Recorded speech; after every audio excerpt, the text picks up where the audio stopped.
What's up everyone, this is BigPowner, and today I'm going to be teaching you guys how to make a +2 amulet specifically for the the the Golem-mancer.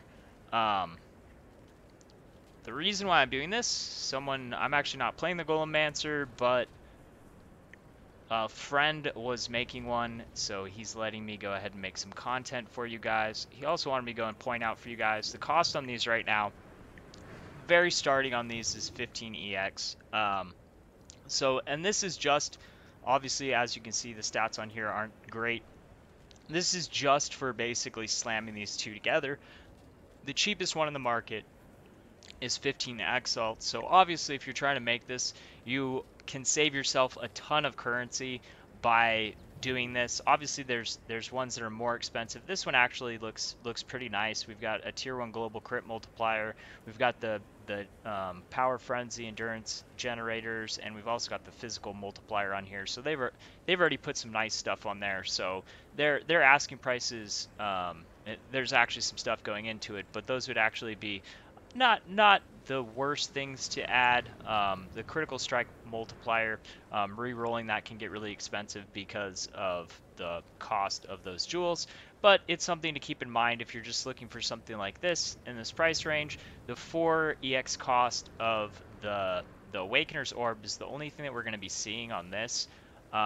Now we're going to go ahead and look at PoEDB if there's any things that we can do to make this easier for us. So we have two bases. We'll go ahead and look at the only one that we can do something with. It's this one right here, because we need to isolate both the warlords and the hunter.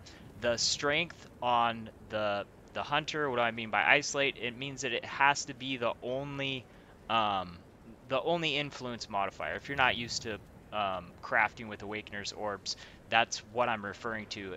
And you can check that through the PoEDB. You can be like, you know, what influence modifiers do these items have? We have the war. Oopsies, I grabbed my bow. I grabbed the wrong one.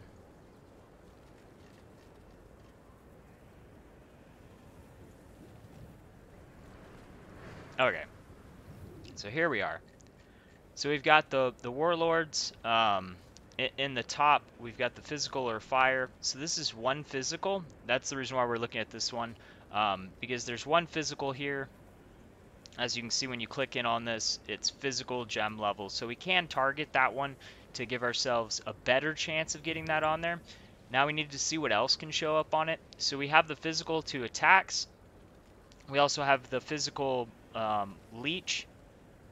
We have the physical mana leech. So you can take and slam non-physical to physical to give yourself a better chance or quicker way to get this on here. Since there are 3 physicals here, and then there's 1 physical that we want here,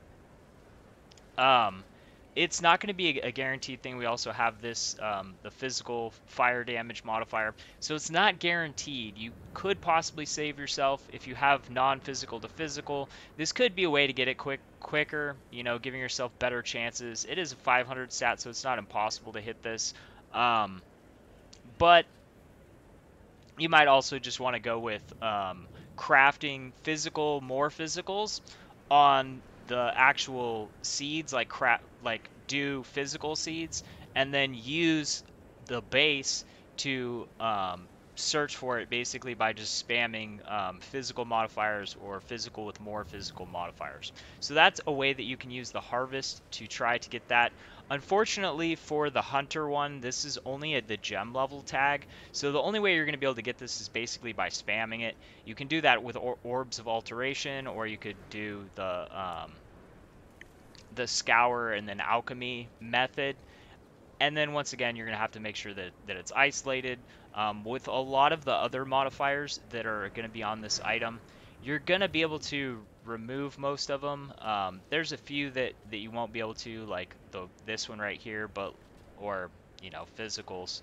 Obviously, you can't remove physical on a physical, but some of these you will be able to remove. Like if you got this on there, you'd be able to remove it with fire.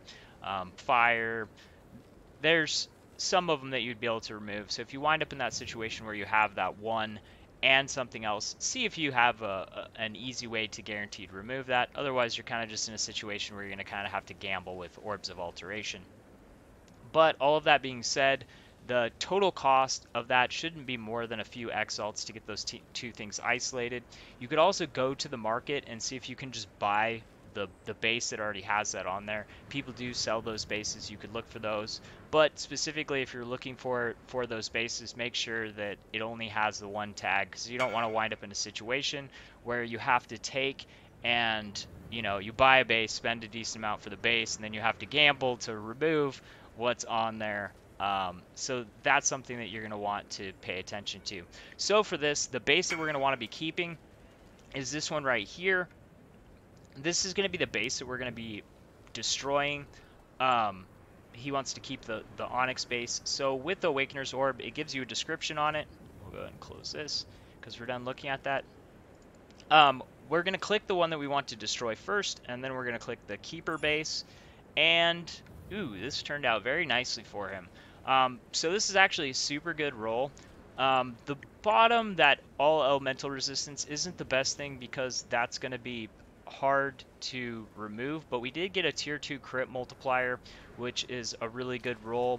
Also the defense roll in the top, that's guaranteed able to be removed, so this is a pretty good roll. I think he's going to be pretty happy with this result, because he could do a lot of things with this, basically. And he could even do like a bottom wipe, or he could do prefixes. Prefixes don't get changed, reroll suffixes. That's one of the harvest crafts that we have access to. So the bottom's not as crucial. He probably is going to want to take like, a little bit of a risk, maybe use some beast crafting to try to save that crit multiplier, because the crit multiplier is going to be really good for his build, but it's also going to be expensive to try to put back on there. So this is a good roll. Anyways, I hope that this is helpful for you to save some currency if you want one of these +2 amulets. The thing that I will point out before we end this is you can make amulets like this for pretty much any build. Some builds, they're not going to really be that beneficial. It really depends on what it is that you're giving up, what it is that you're gaining. For some types of builds, they aren't really going to help you very much. But what I'm pointing out to you is there's tags for every single one. We have the strength, dexterity, intelligence on the hunter base. So that's one of the ones that we can use. And then all of the other ones have, like, we also have the chaos in here, so you could get both of those technically. But between the other bases, we have +2 to level of all of the different gems: cold gem, lightning gem, fire, and physical gems. So for all of them, you have something that you can create a +2 on, and the process would be the exact same. Just make sure that you're using the correct bases. Anyways, thanks for watching. Peace.